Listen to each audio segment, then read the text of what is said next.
and welcome to another edition of Ask Ron. This is a blizzard edition. We had a huge blizzard just coming to an end here in the Boston area. Dumped about 1.5 feet of snow on me.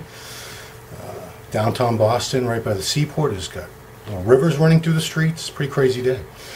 So I'm going to get right to it. I asked for some questions today on the forum, and I was lucky enough to get a whole slew of them from 2 people, basically. But first, I'll start with one that came from Instagram.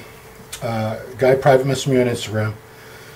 And here's one I think I should address. What's your opinion on Dave Palumbo? Do you hate him? Do you have any funny stories from back in the day? No, I don't hate Dave. Why would I hate Dave? I mean, you know, Dave's never done anything personally to me. He's never said anything bad about me. I think he's actually said some really nice things about me. You know, it's unfortunate that, you know, I'm kind of caught in the middle of a situation where he used to work for MD, obviously. He had the job I have now when the website first started. You know, I used to see him at all the shows, and I was part of the coverage team at times, and yeah, we had a good working relationship. I always got along very well with him. I respect him a lot for the fact that he's a very hard worker. He's a very intelligent guy. You know, if anything, I have issues with some of his fans at times. I think it's almost like a cult-like following that he has, and just to give you a small example of why I'm saying something like that. So, first show I was in charge of coverage for as online editor in 2017 was the Arnold Classic. You guys are all very well familiar, I'm sure, with the incident backstage where Sean and Dave were both sort of fighting over who was going to interview Ahmad Ashkenani. Then Dave bum rushed our interview after Sean had taken him away from the setup where they had. And then Peter McGuff shoved Dave. It was a whole, it was a whole fracas. It was crazy. So anyway, that very night, my friend Chris, the goon, he happened to be working the door at a local bar here in my town. And a guy came up to him, because I guess he knew who Goon was from Instagram, Facebook, whatever, because, you know, I post a lot of pictures, and he's in a lot of them. And he said, his exact words were something, he was a drunk guy, he said, "Your buddy Ron Harris is an asshole, and Steve Blackman owes him $1 million or $100,000 or whatever." So Chris, like, what? Why are you coming up to me with this? Get out of here. And the guy repeated it or something, so Chris physically picked him up and threw him down a flight of stairs. You know, why would somebody feel the need? I don't think I've ever had any fans that felt the need to, you know, violently assault or insult somebody like that. And, you know, his fans are a weird group, let's put it that way. You know, I don't have anything against Dave. Let's just leave it at that. He's in charge of a rival website, and RX is more of a rival to us only because Dave used to be, you know, such an integral part of MD and the MD website in the early years. You know, like Generation Iron's a rival website, Digital Muscle, and there's others, and we don't have any feuds or anything going on with them yet. You know, there's a lot of bad blood between Steve and Dave after all these years, and Romano and that whole crew. Honestly, I don't want any part of it. It distracts me from doing my job, and my job, you know, it's challenging enough at times, especially in the midst of contest season when there's a lot of things going on. There's a contest every weekend. I'm flying here and there and trying to arrange photographers, video, you know, press passes, all these things. So I don't want to deal with all that. So I'm just going to move on. So, good batch of questions. Nelson Muntz, who was formerly known as Guy Hungwell, he had the first group. First question is, how have you had to change your training now that you're in your late 40s? It's really not an age thing. I think if I didn't have various injuries, and a lot of this is just wear and tear on my joints and connective tissues, because I've been training consistently since I was 14, and many of those years very, very heavy, like I did a lot of sets in my 20s and 30s in the 3 to 5 rep range. You know, obviously I would do higher rep sets also. I would do a lot of 8 to 10 rep sets, but especially in my 20s, I was very much trying to get stronger and stronger and stronger, and I got very strong on some movements, but I put a lot of stress on my joints and connective tissues, and I'm sure that the cumulative effect of that is what put me in the state I'm in today, where there's a lot of things I can't do. but my training isn't really that different. It's you know, I'll get to it in a minute with another question about exercises that I really can't do anymore, but I still train pretty much the same way. I don't necessarily take more days off or anything like that. You know, I'm fortunate enough to work at home. I don't miss many meals. I typically get 8 hours of sleep a night, so my recovery is pretty good. I don't have to scale back my recovery, and you know, on TRT and stuff, that helps too, absolutely. So my training really has not changed due to age. It's more injuries and things like that. Okay, so his next question is, what free weight movements have you substituted for old ones that aren't in your best interest anymore? Not machines or cables. So what free weight movements? You know, I wish I could say that I've substituted some free weight movements for other free weight movements, but no. There's certain free weight movements I just can't do, and there's no other real suitable free weight movement that I can do to substitute. For example, overhead presses were my thing. I was great at overhead presses. Military presses, I used to do 315. I did 315 behind the neck in my 20s, to the front many times in my 20s and 30s. Dumbbells, I would go up to any old day. I could do 120s for 10 or 12 reps. Really good days, I could get 130s. Few times I got 140s. I was great at shoulder pressing, but this shoulder eventually just gave out. I mean, there's no cartilage left in there. Big bone spur, arthritis. I believe I've had rotator cuff issues, and I'm pretty sure I would need MRI to confirm, but I'm pretty sure I have some level of a torn rotator cuff right now. It's always this shoulder. My right shoulder's fine. I could go all day with this one. So I can't do overhead presses with any free weights. I can't use a bar. I can't use dumbbells. Even like a Smith machine, if I go too heavy, it really starts bothering me. Overhead pressing right now, even machines, sometimes I can go heavy, sometimes I can't. But I can't use dumbbells or a barbell. They both bother me. Same thing with chest pressing. I used to love dumbbells were my thing. I absolutely love flat and incline dumbbell presses. Used them to great success for many years. You know, my chest, luckily, is one of my better body parts, and it was a lot of people ask me, how'd you get such a great chest? Obviously there was some genetic component too, but I did a ton of flat presses with dumbbells and incline presses with dumbbells. Those are definitely the two core movements that I did over the years to build my chest. Did some barbell inclines. I never really liked the flat barbell. It just, I don't know, it never felt right, and I was never that strong at it, so I didn't like it. Whereas dumbbells, I could get some good heavy dumbbells in that. And I always got a better feeling in the pecs and a better pump.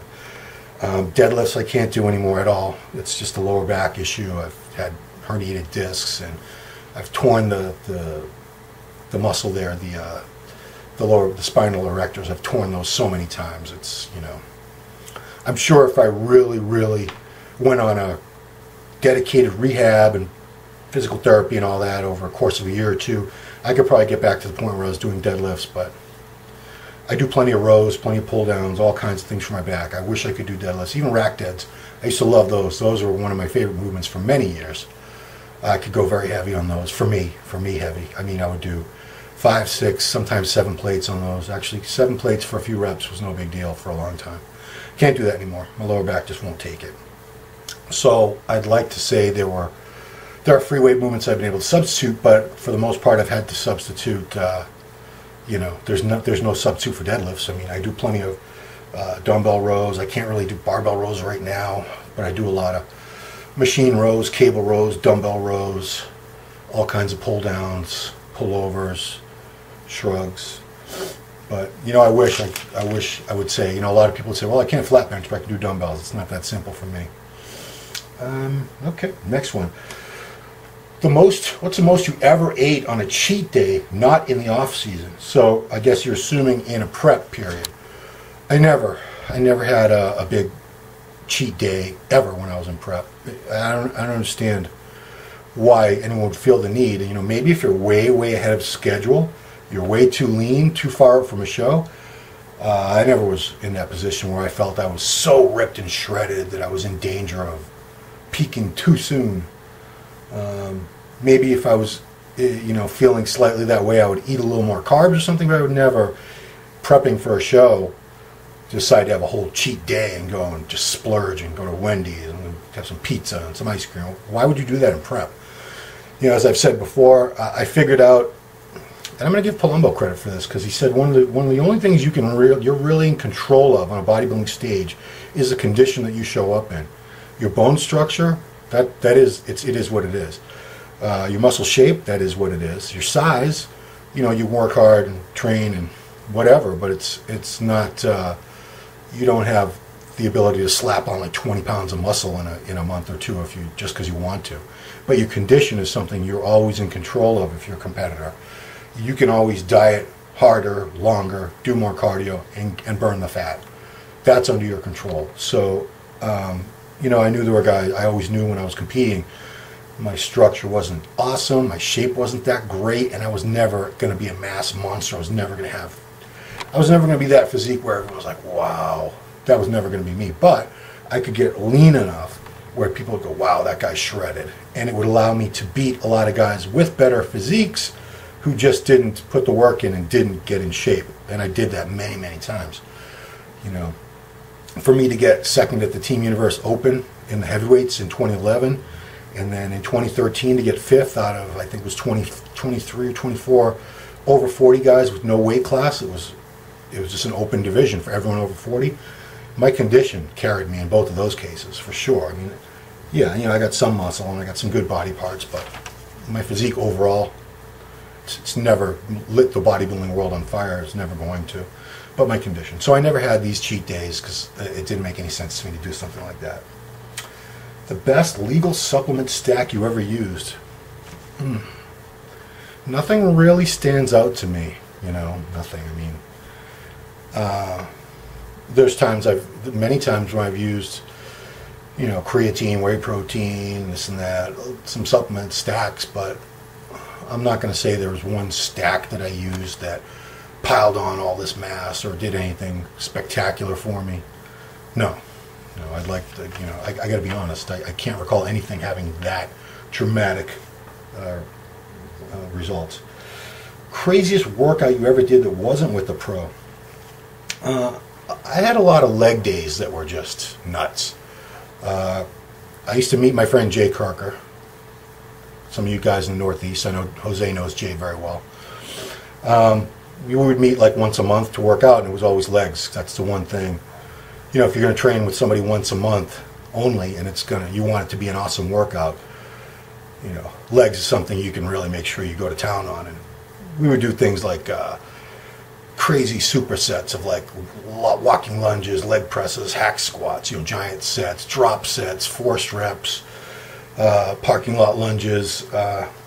With my friend Chris, the Goon, we've done things like centuries. That thing we stole from Eric Fankhauser, where you start with one plate on each side of the leg press for 10, 2 for 20, 3 for 30, and the goal is 10 plates for 100 reps, and then you're supposed to go all the way back down. The best I ever did was 7 plates for 70, and I did not go back down. I was after doing all those 7 sets in a row and finishing up with 70 reps, I was done. I was gassed. So many leg workouts, I'd say, were pretty nuts. I'd push. That's something I've always been able to push myself extra hard on. My legs, they're the one area that people talk about the most on me. And there's definitely, I'm not going to say it's not, I didn't have a genetic advantage. I did, but I also worked very, very hard, went through a lot of pain, a lot of effort to get there too. There were a lot of workouts where, I couldn't get up for a good 5-10 minutes after the last round of whatever we did. I was just torturing myself to see just how much pain I could take, how far past failure I could go.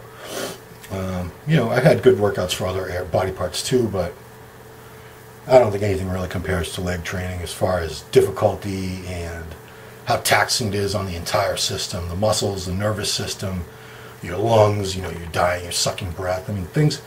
We talked to Leveroni the other day about doing like 5 sets of 20, 315 for 20. I've never done that.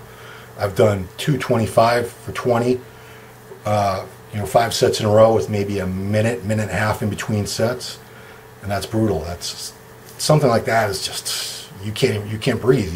Your whole body feels like it's just about to collapse on you. So leg days were the craziest workouts I've had. Nothing stands out in particular. There were many workouts that were just nuts. Okay, let's see. Last question from Nelson Muntz. what do your kids think of your bodybuilding and eating all these years? Honestly, they're so used to it. I mean, I was already into this by the time I was a bodybuilder already when I had my first child in spring of '94. You know, my daughter was already, I did 2 shows that summer, so she's a little baby at she was a couple months old and she was already at my contests. She was at a lot of my early contests when I was competing in California especially. It's just, you know, that's Dad, and Dad eats all the time. Dad eats every 2 hours. I think it's kind of annoying to them at times because, you know, no matter what I'm doing or where we're going or whatever, I always have to eat. And I have to bring food with me or I have to find food. It's something I think you don't have to worry about with the regular dad, obviously. He's not obsessed with eating every 2 to 3 hours, and he doesn't freak out if he misses a meal. You know, if anything, I think they'll probably have a little bit of a trauma about dieting because they've been with me through all my diets, or most of my diets. And, you know, I get kind of short-tempered and snippy toward the last few weeks of dieting, I think, like a lot of people do. And unfortunately, I probably was not the nicest dad at times. You know, I obviously never hit my kids, but you know, I wasn't the nicest guy to be around at times, I'm sure. So you know, I haven't competed in a few years. They haven't had to see that, and maybe they'll never see it again. Okay, next group of questions comes from my man Giles Tiger Thomas in the UK. Has the triceps tear affected your biomechanics for training because it ended Dorian's career? So if you can see the scar there, it's kind of hard because I have a tattoo over it.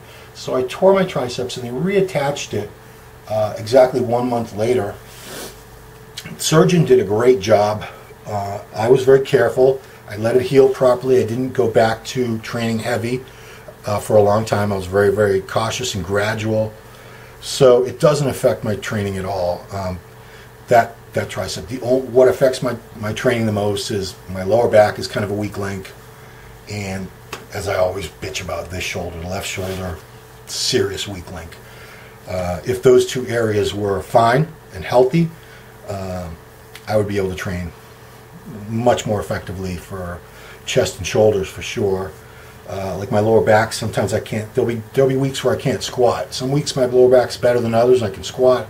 Other times I need to do hacks and leg presses. Just can't squat. It's not, you know, I'll start warming up, I'll go to 225, and if that doesn't feel very easy and like my back doesn't feel very stable, I'm like, no squatting today. And I'll take the weights off the bar and go do something else.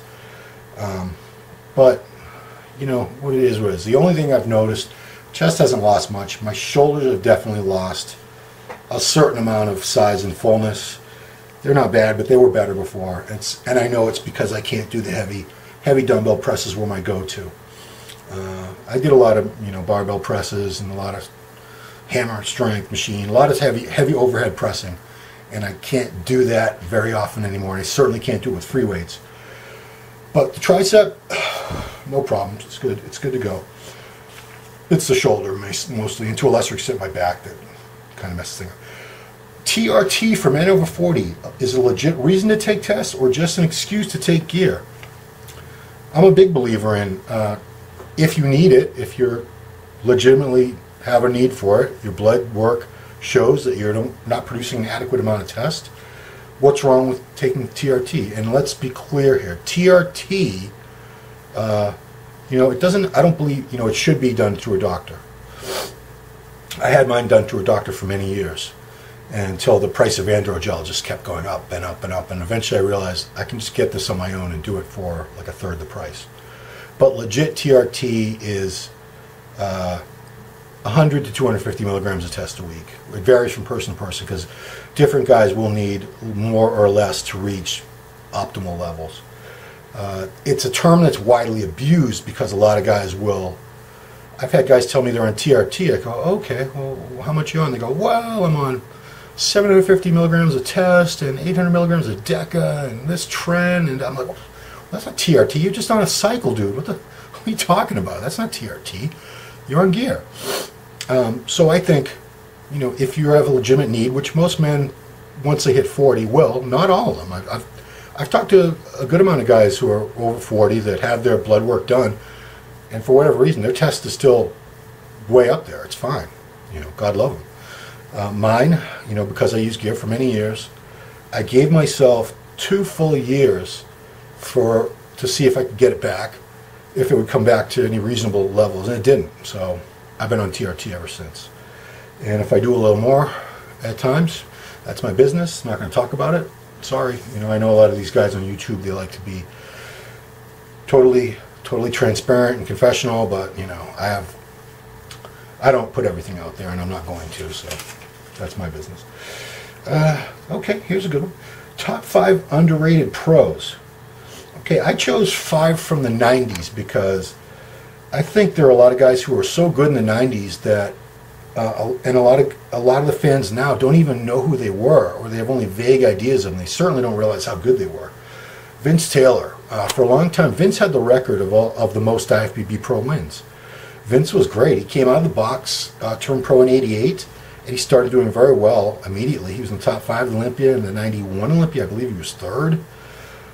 He had a great physique, great shape, some crazy body parts, his arms, especially his calves, just great overall shape, a classic look to him. He wasn't the biggest guy, but he had enough size and he had really good shape, and he was usually in really good condition, and an excellent poser too. Vince was just, but he was low-key, nice guy, easygoing, didn't talk shit about anybody, and sometimes guys like that, they sort of get overlooked in history or in the grand scheme because they don't make a lot of noise. Next guy, Porter Cottrell. Porter was the light heavyweight winner in '91 when Kevin Leveroni won the heavyweight and overall at the Nationals. And the next spring, they both made their pro debut in Chicago, and Porter beat Kevin. Sorry, Kevin, I know it's probably not a great memory, but I had to repeat that. Porter is another one. Wasn't a huge guy, but everything was perfectly proportioned, shaped. He had great structure. Conditioning was always right on point. Porter had just a hell of a physique. He was just put together. Everything flowed. It was a beautiful physique. And, again, because he didn't win any of the big shows, he never won the Arnold Olympia, and he wasn't, a freak, history sort of forgot about him. I know a lot of you guys watching this are like, Porter? What? Who's that? You don't even know who he was. Milos Sarcev, another one. Milos did a ton of shows. He was incredibly consistent. He improved over the years. He started competing as a pro actually it must have been late 80s, early 90s, very early 90s. And, improved over the years. Always had tremendous shape, symmetry, conditioning, presentation. He was just a real pro. I mean, he showed up, that was his job, and he just did show after show after show. Not like a lot of these guys now who they'll take a year off or 2 years off. They'll do 1 show a year. Milos used to do, every damn Grand Prix show. So there were years I think he did like 10 shows a year, and he looked good at all of them. He didn't win a ton of shows. He was always up there in the mix though. He won a few shows, but more often he was like 2nd, 3rd, 4th, 5th. But he was very, very consistent. He rarely placed outside the top 5, except maybe at the Olympia. He was just that good. I only have 4, I'm sorry. It was Charles Claremont from Great Britain in the 90s. Charles was another guy. He had come over from like NABA, WABA, those European organizations. Didn't do a ton of IFBB shows, but he was another one look him up, Claremont with an E at the end, Charles Claremont. Tremendous arms, little waist. Brian Buchanan maybe would be my 5th choice on that. Brian had pretty weak legs, but his upper body was just wow. Brian Buchanan had the best differential between shoulders and waist. It looked photoshopped how small his waist was. It was a waist pretty much smaller than any of these guys in Classic right now, except this was a guy, I don't know, he was probably 220, 230 pounds with these massive arms and shoulders and back. But Claremont and him, so I guess I did end up having 5. Giles says, do you see Classic growing even more? Yes, absolutely. Of course it's going to grow more. It's this is only, we're entering into the, 2018 will be the 3rd season that it ever existed. And I guarantee you that it's just going to get bigger and bigger. At the local level, there's going to be more guys doing Classic. At the national level, more and more guys. The classes are just stacked. There's a lot of guys. I said this in the beginning. It's meant for guys who couldn't get that big or didn't want to get that big as the standard for open pro bodybuilding is today. It gives them an outlet. You know, you're supposed to have a really nice, pretty classic shape, little waist, and you know, just pretty shape. And a lot of these guys who are entering classic, they don't. But they get weeded out. They typically don't turn pro, and if they somehow manage to turn pro, they're not going to do very well as pros, because we got these guys like the Brians and the Bumsteads and the Arashas, and these guys with very, very pretty shape, the Robert Tims, and you know, if you're just a guy who was not big enough to be a good bodybuilder, and your shape wasn't that great, your structure and all that, you're not going to do well in classic. But there'll still be a ton of guys who are going to do it anyway, because they want to compete and they know they're not big enough for bodybuilding, and this ensures them that they're not going to get blown away by size, because there's a height and weight limit. So if they're like 5'9" and the weight limit's like 185 or something like that, they know they're not going to have to stand next to somebody who's 230 pounds. Whereas if they're 5'9" and they compete at 190, they know they might have to stand up there as a light heavyweight with somebody who's like 5'4" and 190, and they're going to look like a pencil neck. So classic's going to continue to grow, and I think at the pro level it's going to continue to grow, more and more popular. We're going to see more and more stars emerging. It's a look that's more attainable, it's more marketable, they look healthier, I think they are healthier. So you put all that together, there's no way classic division's not going to keep getting more and more popular. Giles says, who are the most fun to pros to work with for columns and articles? And I enjoyed working with pretty much everybody that I ever worked for, collaborating on columns for. But there were certain people that I always looked forward to call. Like, I would have no dread in calling them, if that makes any sense. Because I have anxiety at times, like, oh no, I have to call so and so. If I had to call Evan, I never felt that way. I was like, oh, okay, it's cool, I'm gonna call my buddy Evan. Or Jose, oh, it's cool, I'm gonna call Jose. I never had any anxiety about that, and it was always, you know, everything always went very smoothly. Dennis Wolf was another guy I always enjoyed talking to. Branch, I mean, I got along with everybody. Everybody was cool.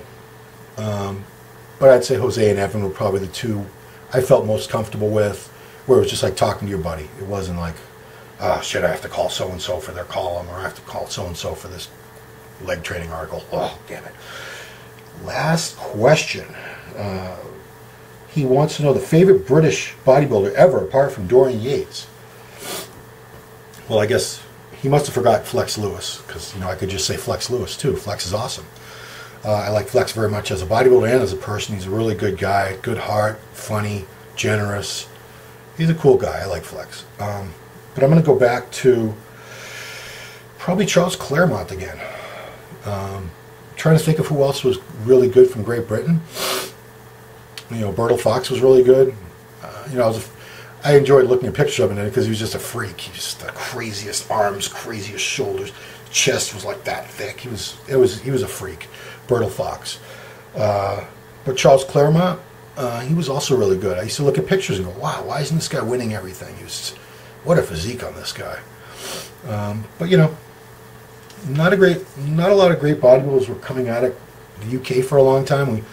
We're getting like this whole wave of them now, which is cool. You know, I'm half English, so I have a little ulterior motive. I like to see the Brits do well. So it's cool to see them really starting to tear up the pro circuit these past couple of years. Well, anyway, that's today. It is finally the end of the storm. It's time for me and my boy to go finish. It'll be my third time out there today clearing snow. Wish me well. For all you other guys and girls out there, mostly guys, I'm sure, dealing with this storm over the entire Northeast USA, stay safe, and I will talk to you next time. Thanks for the questions. Thanks for watching.